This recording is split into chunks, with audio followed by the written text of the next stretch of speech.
Good morning. That's a good start.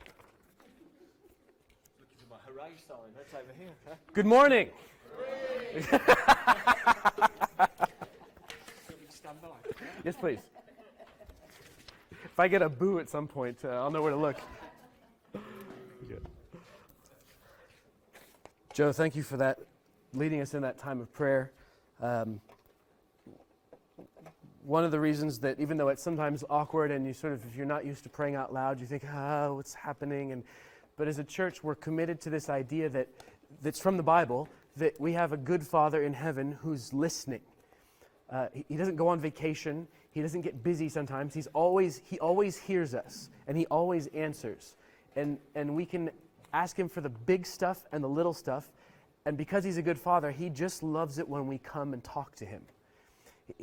Nothing's too basic or too simple for him. He goes, bring me the simple stuff, the stuff that you're worrying about. Bring me the complex stuff that you don't understand. Bring it all to me. And so we do that as a local church as well, because we believe he hears, because we want to put that into practice. And sometimes we get some variety. Different people lead us in different ways. It keeps us from getting bored, because sometimes prayer is boring. Have you ever felt that? Sometimes you feel, and see, we do some different stuff. Joe had some different bits and pieces for us this morning, and that was meaningful as well. Not just fun for fun, but it was meaningful, having the tape over the mouth. And actually, some people aren't able to speak out about their faith without personal risk. But we have great freedom in this country. So, Joe, thank you for doing that. We are in the book of James. It's a wonderfully practical epistle, letter, written to Christians, early Christians, Jews in particular, who had been, because of persecution, they'd been scattered all over the Roman world. And so James writes this letter to them to help them know how to live. What does it mean to be a Jesus follower? How do we do that practically? Have you ever wondered, well, what does it actually look like to follow Jesus? You ever wondered what that looks like? And oftentimes, if you're like me, you look at the Bible and you look at Jesus and you look at other Christians who have followed Jesus as well. And you get a picture. And James gives us a picture. And so this morning he begins with this, and he's sort of been leading in verse 14. He says, "What good is it, my brothers, if someone says he has faith, but he doesn't have deeds or works? If there's no evidence of it in his life, what good is that faith?" And so he begins with this question. But he's sort of been leading up, and we've sort of been, if you've been with us for the last several weeks, 3 or 4 weeks, he's sort of been hinting at this idea for a while. And now he finally hits the nail on the head. And he goes, here's the bottom line. Here's the bottom line. If faith doesn't have, if you have a faith that doesn't actually work out in your practical life, what's the point? What's the point? And so what he's going to do in this passage, he says in verse 14, he says, "What good is it if someone has faith but does not have works? Can that faith, the faith that is separated from any visible outworking in your everyday life, can that faith, is that a faith that can actually save?" So he's going to, the rest of this passage, he's going to, for the sake of the argument, if you will, he's going to say, he's only, when he talks about faith, he means that particular faith. That faith that doesn't have any visible outworking, that is divorced from any kinds of works or deeds. Does that make sense? So every time he talks about faith, he's not talking about what I would call true biblical faith. You see, true faith, and James talks about this in the first chapter. He paints us a picture. We're going to look at it in just a second briefly. He picks us a picture of what true faith is. True faith is faith that transforms the whole person. All of you. The Bible sums up sort of who you are altogether as your heart, it's your emotions, your feelings, your mind, your thoughts, your intellect, your soul, the eternal part of you, who you really are, your personality, all of those kind of wonderful things, and your strength, what you do in the physical world. Yeah. Heart, soul, mind, strength. And true faith is faith that encapsulates all of that and transforms it to make you into a new person. Yeah? So James is saying, so if that faith doesn't, if you have a faith that doesn't transform you, doesn't make you into a new person, give new spiritual life, is it the kind of faith that can actually save you? Do you get where he's going? Yeah. And so in verse 14, that's what he says. Is that the kind of faith that can save? And so just really briefly, I want to just sort of sum up, and I kind of had fun trying to summarize each of what James does in chapter 1 until chapter 2 and verse 13, is he paints a picture in broad strokes of what does a faith that transforms the whole person, what does it look like? It's a faith that changes you inside and outside. And so in chapter 1 and verse 2, he begins and he says in verses 2 and 4, he says, a true faith, a faith that transforms, considers trials, crisis, with joy, knowing that they bring maturity. He says in verses 5 through 8, true faith humbly and honestly asks God for wisdom and then submits to his guidance, to his answer. It invests and rejoices in eternal riches instead of present material ones. Not that we don't have any material riches, but it values the eternal ones over the present ones. It perseveres in trials and doesn't blame God or circumstances to justify sin. Have you ever been there where you're in difficult circumstances and you say, I deserve this? Well, it wasn't really my fault because of the circumstances I'm in. You're ultimately blaming God. True faith perseveres in trials and doesn't seek to blame God or circumstances to justify the sin in our own lives. It remembers and celebrates God's goodness and faithfulness. We've been doing that this morning, remembering his goodness and his faithfulness. It's not controlled by anger, but in humility listens to others. It controls the tongue. It cares about the things God cares about. It shows love, mercy, and forgiveness to others because of what Jesus did. Because Jesus showed you love, mercy, and forgiveness, and so you extend it to others. That's the picture he's painted. It's worth going back and sort of going, James is painting a picture through chapter 1, from chapter 1 into chapter 2. He's painting a picture of what does true faith that transforms, what does the transformed life look like? And James says, here it is, chapter 1 through chapter 2. Here's the picture of the transformed life. And so he gets to verse 14, and he says, so, you're saying, well, you have faith and I have works. Well, and he says, okay, for the sake of argument, a faith that is just words, let's walk down that road a little bit. And so he gives this illustration. But before we get to the illustration, the second thing that we need to say, and sort of we've already said it, is that the argument that he's engaging with, and we're going to get there in a second, is that someone says, well, you have faith and I have works. And the reality is, James doesn't say it explicitly, but the reality is that everybody has faith. We say this a lot. Everybody trusts in something. You trust a God of organized religion. Maybe it's the God of the Bible. Maybe it's Hinduism. Maybe it's a Hindu God. Maybe it's Allah. Maybe it's, or maybe it's a what I call a secular God or a modern God. You trust technology. You trust yourself. You trust science. Everybody trusts something to give them safety and security and purpose. But everybody has faith, actually. There's not anybody who just has faith and doesn't have works. Because everybody has faith and everybody has works. Everybody, what you do ultimately proves what you really trust in. Does that make sense? So James is entering into the argument. He's saying, okay, for the sake of the argument, let's say you have faith and I have works. And we just want to clarify before we move forward that actually James isn't saying that some people have faith and some people have works. Actually, everybody has faith and everybody has works. Does that make sense? Part of the reason why I'm doing this is because this passage is notoriously tricky in that sense. Because then you go, oh, that means I have to do good things to earn God's favor. No. Yeah, everybody has works, everybody has faith. And so James is responding to this person who said, well, that's nice. I have faith. You can have your works. I have faith. And James is going, let me give you this illustration real quick to show you that this doesn't make any sense. And we know this. In verse 15, if a brother or sister, if someone walks into church, a brother or sister in Christ, a fellow believer, fellow Jesus follower, walks in and he's poorly clothed, or she, and is lacking in daily food, and one of you says to them, go in peace. Oh, brother, be warmed. I want good things for you. And doesn't actually give them the things that are needed for the body, what good is that? Can you picture the situation? Can you picture the illustration?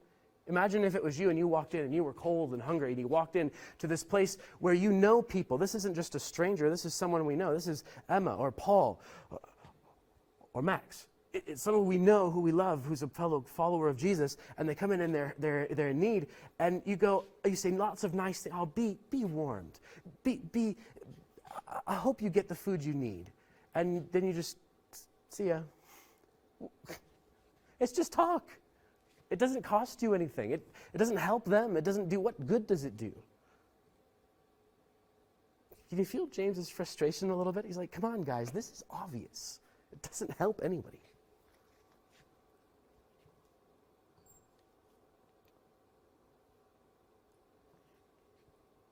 The people who know this best about me is my family. Because they know when I say something and I don't mean it, and I don't actually follow through on my actions. Have you had that experience? Your family knows you say nice things to your spouse or to your kids, but then you don't follow through. Oh, honey, I really love you. But actually, then you're not showing that love. Well, do you actually? I mean, the extreme case is you say you love your wife, but you're going around kissing other women. Well, come on now. Yeah? What we say and what we do, what we say, talk, what we believe in ideas and in a spiritual sense, if it doesn't actually come out in the actions, it's not real. It doesn't help. It doesn't do anything. Find this in evangelism. When I do a book table giving away books about Jesus in the street, in Dudley Street in the center on a Monday. And the number of times people have said to me, faith, it's just out there. It doesn't actually help me. And I usually go, yeah, I'm not interested in that kind of faith either. I don't have time for it. And that's where your testimony, what Jesus has done in your life, becomes really important.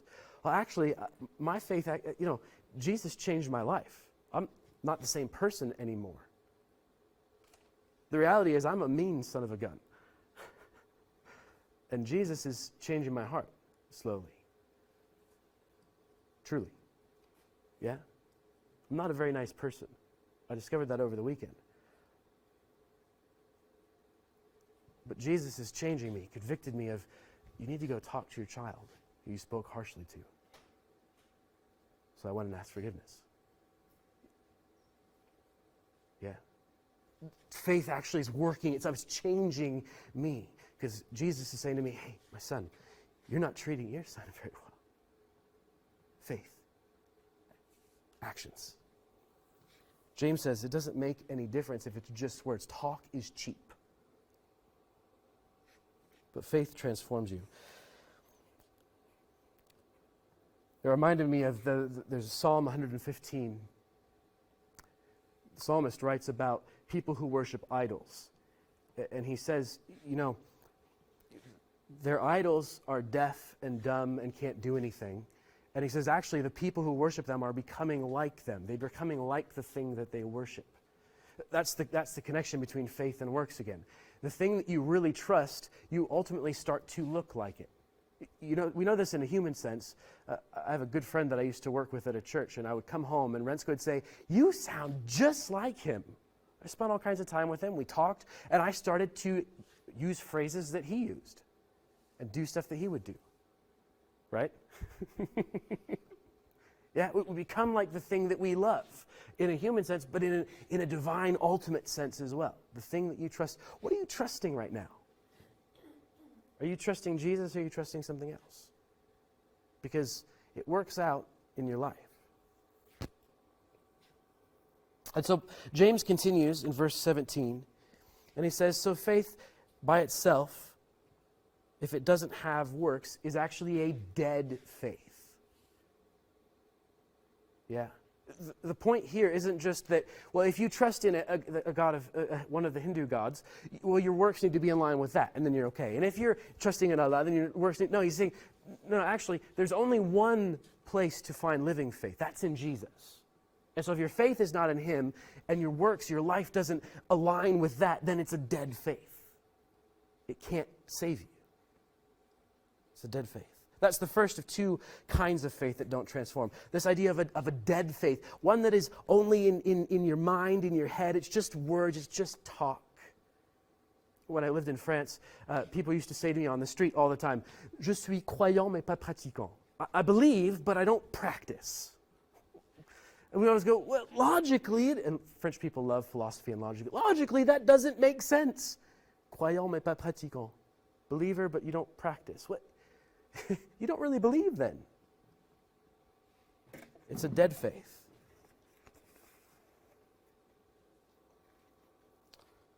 The second kind of faith, as James continues, is a little more, this one scares me. He says, "Show me your faith apart from your works, and I'll show you my faith by my works." There it is again, that intimate connection. He's entering into the argument, but he's saying, listen, true faith, it's all together, it's all the whole person. It transforms you. True faith. And here's where he gets to the second kind of faith in verse 19. He says, "You believe that God is one. You do well. Even the demons believe and shudder." What he's saying is, there's a second kind of faith that doesn't transform you. There's the kind of faith that is a dead faith, that is just ideas, it's just talk. But then there's a second kind of faith it's one step further. It's the same kind of faith that demons have. They believe that God is one. They believe he exists, and they shudder. They have some kind of an emotional response to God. But it doesn't transform them. Yeah? It reminds me of the scene in The Lion King where two or three hyenas come up, and one of them says, "Mufasa!" And the one goes, "Ooh, do it again." And he does it again, "Mufasa, Mufasa, Mufasa." And he's in the guy, but they're afraid of it. They're sort of, "Ooh, it makes me shiver with power." But it doesn't change them. They're still the bad guys. They're still trying to kill the king's son. Yeah? There's a kind of faith. Let me be clear about this. This isn't to say you have faith that you have a demon. That's not what it's saying. It's saying the demons have that kind of faith. That's the kind of faith demons have. They believe that there is a God, that he is one, and they shudder. They have an emotional response to him. And it's possible for us to have that same kind of faith. If we believe that he exists, we believe he's one, we know he's out there, and maybe you had an encounter with him at some point. I've talked to people who have had an encounter with Jesus in a church, and it was big and powerful. But nothing changed. Nothing was transformed. There was no new life there. There was no fruit. You understand the image? A good tree bears good fruit. There was no fruit. You have some kind of faith, but it's actually pretty similar to the kind of faith that the demons have. They believe the same thing you do. No more, no less. It's kind of scary to me. Does anyone else make you get nervous and go, "Ooh, I don't like that comparison very much"?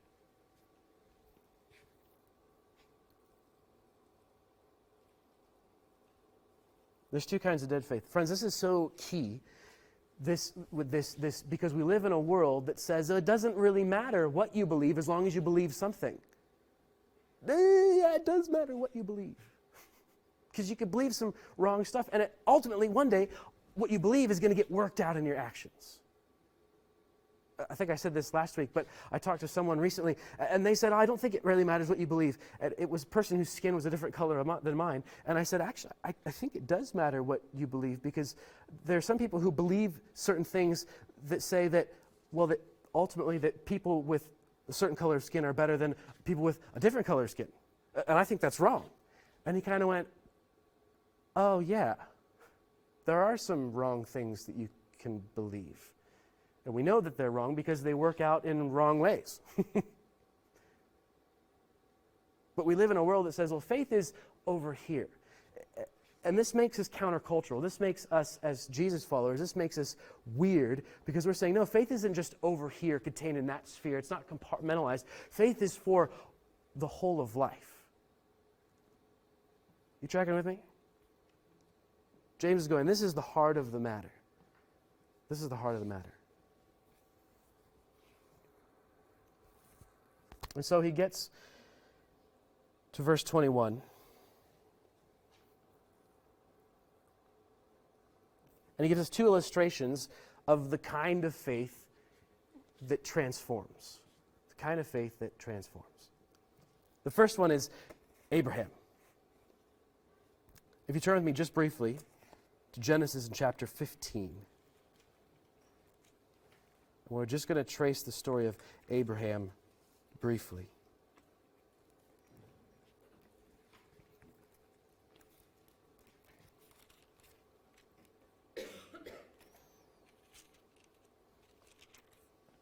If you remember the story of Abraham in Genesis chapter 12, God has said to Abraham, hey, you over there, you, I'm choosing you.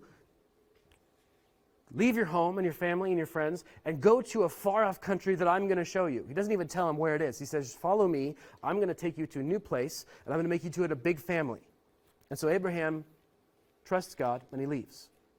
And we get to Genesis chapter 15, and Abraham says to God, hey, I don't have an heir. I don't have a son who's my own son. I have an heir who's not from me, who's not of my seed, but I don't have an heir who is my seed who can continue my family line like you promised. And God says, in verse 4, he says, the word of the Lord came to Abraham, and he says, this man, Eliezer of Damascus, the guy who's not actually your own son, but who's your heir, he's not going to be your heir. Your own son will be your heir. And he brought Abraham outside and said, look toward heaven and number the stars if you are able to number them. And then he said to him, so shall your offspring be. You're going to have a very big family. And then verse 6, there's that verse that James quotes in a minute. And Abraham believed the Lord, and he counted it to him as righteousness. So Abraham believed what God had promised him, and God said, okay, you're righteous. I'm not going to count your sin against you. You have a relationship with me.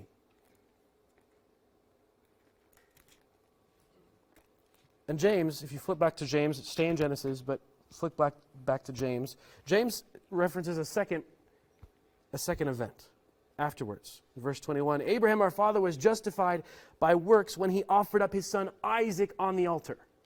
So there's a second event that happens that proves Abraham's faith.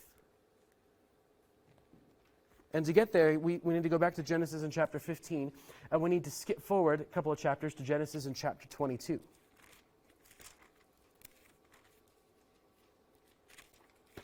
And here's Abraham's faith in action.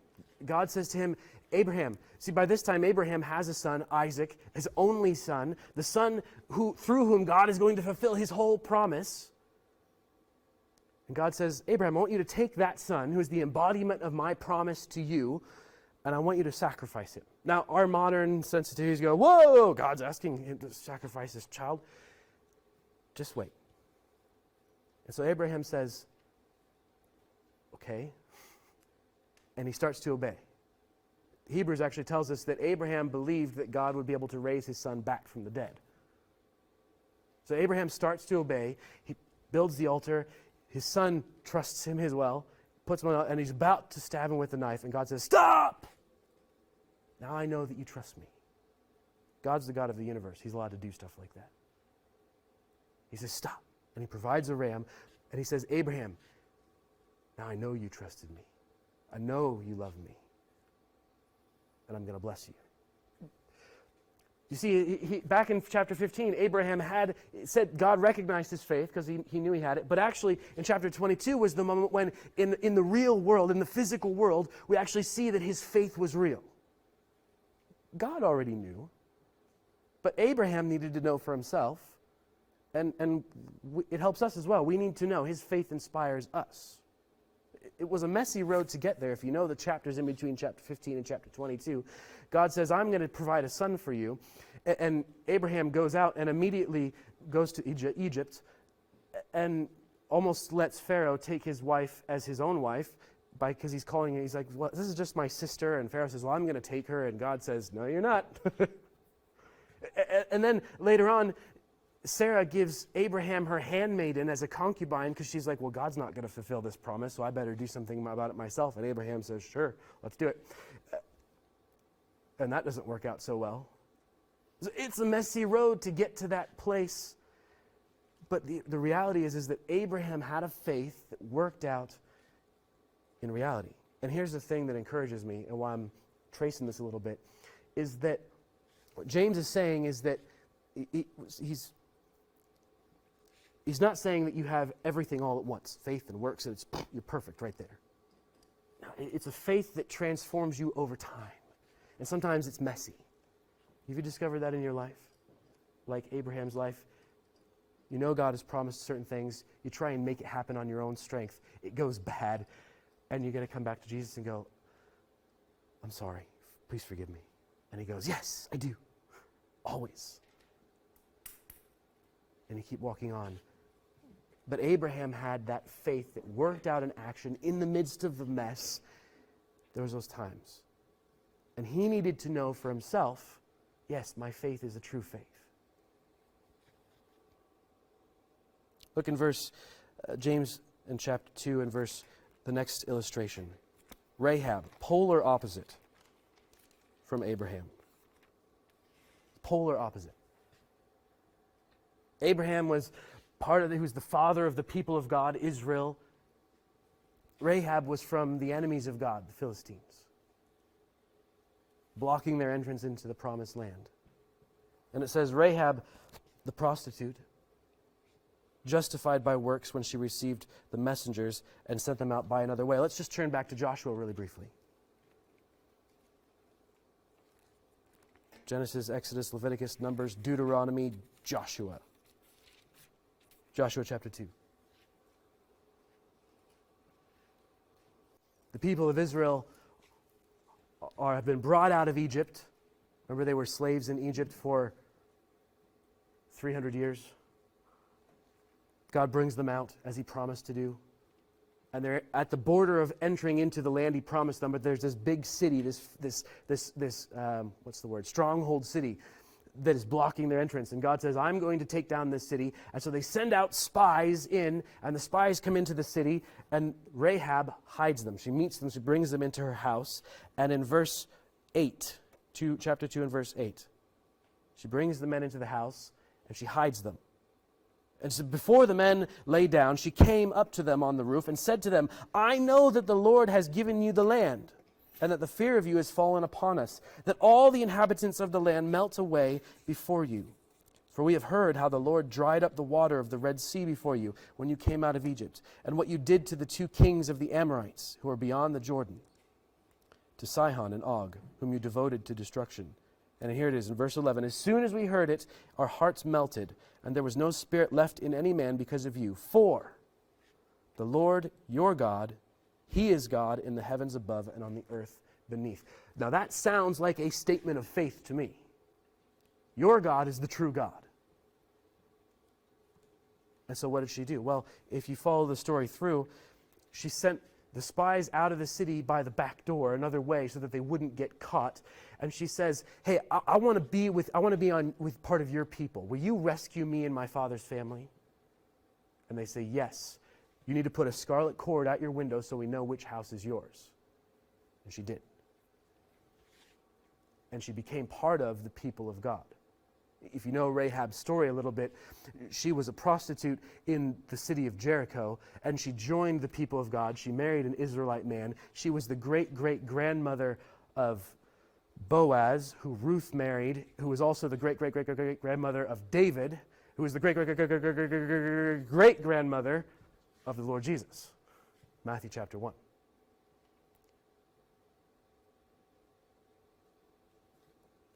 So here's what I find encouraging about Rahab. She took a risk. Jericho is this big, massive city. It's the powerhouse in the region, but she recognizes that the God of Israel is the true God, and she says, I'm going to be identified with you. I believe he's the God, he's the true God, and I'm going to throw in my lot with you. I'm going to be identified with you. And friends, I'm in the same way that I'm encouraged that Abraham, that God helps us work our faith out in the messiness of life. With Abraham, he redeems all the junk in our life as well. He doesn't work our faith out in it. He doesn't waste any of it either. He takes Rahab and he makes her into the great-great-grandmother of the Son of God. Oh, what a legacy.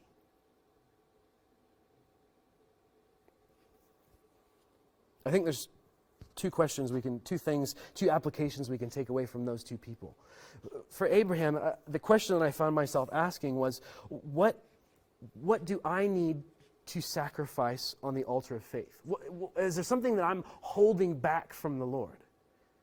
Remember, faith works out, if I really trust Him, and He's saying, and He's never going to let me down, and He's saying, Tim, this thing, maybe it's a good thing. Maybe it's some kind of a blessing He's given me that I'll give you an example. My guitar is a gift from someone, and it's a nice guitar, and I want to hold on to it really tightly. And there are times in my life where the Lord goes, "Hey, you need to let somebody borrow this." I'm holding it because it's my guitar; it's not yours. So maybe there's a good thing that you have that He's saying, I want you to hold this with open hands. I want you to give it away. I want you to let someone else use it. I want you to invite someone else into your house, even though it's a good gift I've given you. It's my house, not your house. I want you to show hospitality. I don't know. That's the question I find myself asking for myself. Is there something that the Lord is asking me? Maybe it's a sin, something that is... A sin is something that when you trust something that's not Jesus. Yeah? When you trust the wrong thing. So maybe that you're trusting in something else. You're trusting in TV and good stories. We had men's group at my house this last Tuesday, and I have a biggish TV. And it became the focal point for trusting in TV. It's like, okay, guys, I get it. But maybe you're trusting in TV to deal with your stress and your worry and your anxiety because you sit around and forget about your life for a while. And you're not actually trusting Jesus there. And He's saying, hey, give me your worry and your anxiety. So He's saying don't watch TV anymore. He's saying you need to figure out how to trust Jesus first with your stuff. Maybe there's some other thing.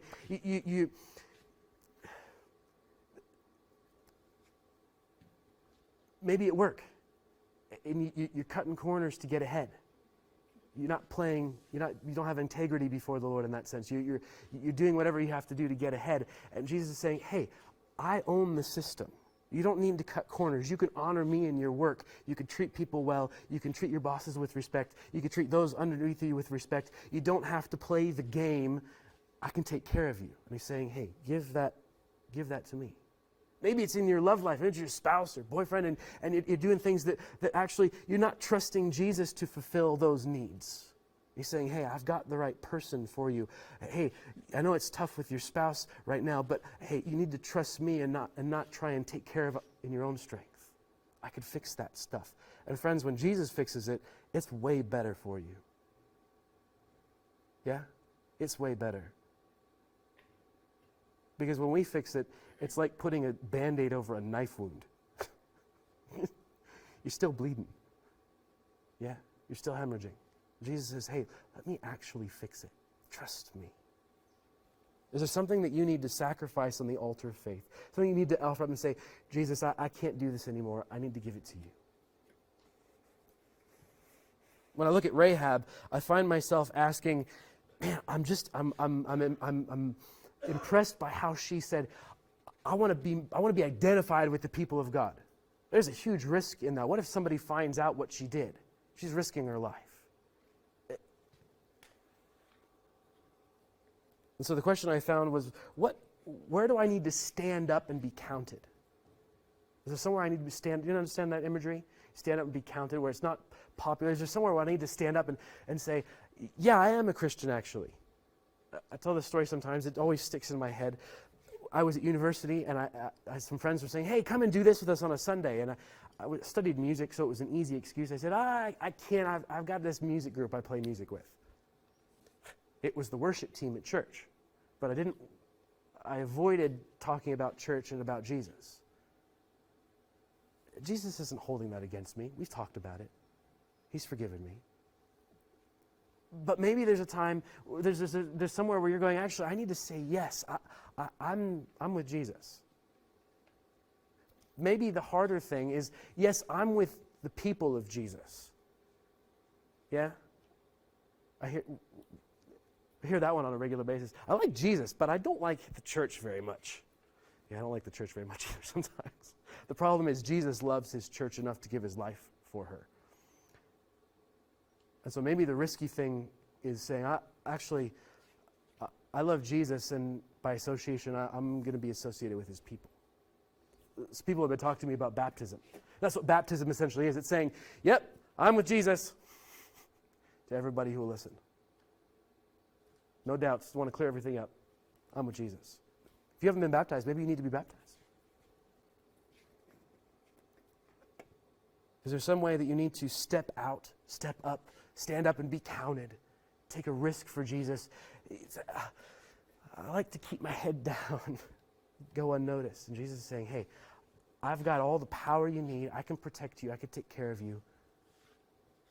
Friends, family, work, colleagues. I don't know where that is. Jesus is saying there's lots of other people out there who are in pain, who are broken. And they know you and you know me.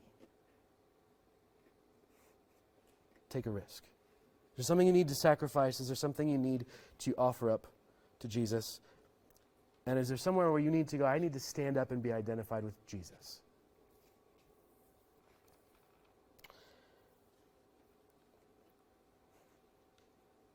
As we close, two thoughts.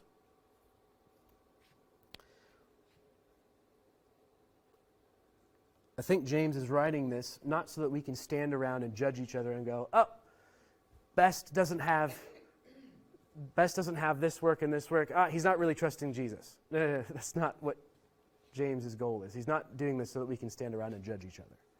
I think at the heart of it, he's writing this so that each one of us can look at our own life and go, oh yeah, I really am trusting Jesus. Does that make sense?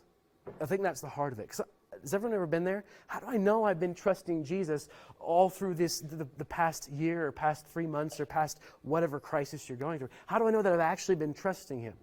And so James is going, hey, actually you can look at the things that you've actually done. Where is your faith working out? So if I could summarize in one sense, three things that you can look at in your life so that you know that, yeah, I actually have been trusting it. The first one is prayer. It's one of the most basic ways that you can look back at your life and go, yes, I have been trusting him. John Calvin has this phrase that I love. He says that the chief exercise of faith is prayer. When you start to believe that God is there, the most natural thing that you do, just like a baby, is you start to talk to God. Are you there? Please help me. Would you prove to me that you're there? If you're real, would you do this? You know how many people I've talked to who I've spoken to have said, I asked God to prove that he was there, and he did. He wants you to know that he's there so that you keep talking to him. And so if you're going, if you're wavering in your faith, can I encourage you? I said this to someone the other day, and someone said it to me, and I've done it on and off, not regularly in one sense, but is keep a prayer journal. Write down prayers. You look back at some point, even if you do it sporadically, you look back and go, oh, he answered that one. Yeah. You go, and yeah, I was actually trusting him because I have a record to look back at. Pray, write it down. Pray with someone else. Right, Scott and I pray together on a regular basis. Sometimes it's, Lord Jesus, it's in the morning when we first wake up. It's, Lord Jesus, help us to wake up. We're tired. Be with us today. And that's what we got. It's very basic. Sometimes it's more. Sometimes the Lord lays things on our hearts, and we pray for that. But we can look back and go, oh no, we have been trusting Jesus at some level because we've been talking to him about what's going on. The second thing is this testimony. What is God, how have you seen him at work? Sometimes we do this together. We do it in the street when we're talking to people. You share how you've seen Jesus at work in his life. How has he actually changed you? And you look back and you go, oh, I used to be like this, but now I'm like this. We've shared some of those. Find someone to share If the Lord's done something, maybe there's the big testimony, how you actually first met Jesus and started following him, but there's smaller testimonies along the way. Find someone to share your testimony with, or ask them about how they've seen Jesus at work. How has Jesus changed you? Maybe it's a Sunday after church over coffee thing. Maybe it's over coffee during the week. Maybe it's somewhere else, but you're allowed to ask those questions. Sometimes it feels like, I'm going too deep too fast, and it's private. And when someone asks me about that, the first thing is, it's good because it makes me think. How has Jesus been working in my life? And then there's this sense of, he has been. And you build each other's faith up like that. Prayer, testimony, and then this idea of Ebenezer. My son has 3 names: Matthijs, Andrew, Ebenezer. It's French for Ebenezer. And Ebenezer is in 1 Samuel. Samuel sets up this altar, and he calls it Ebenezer, stone of help. And he says, until now, God has been our stone of help, our Ebenezer.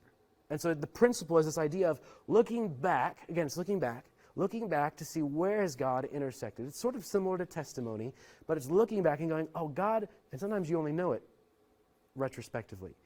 This is where God stepped in very clearly. I can see it now. And you can go, he's been at work in my life. We sang it earlier. Even when I don't see it, he's working. Even when I don't feel it, he's working. He's always at work. Remind yourself, because it builds trust, faith in the present. Yeah. Testimony, Ebenezer, prayer. Let me close with Hebrews in chapter 11 and verse 6. One book before James. Hebrews 11 and verse 6.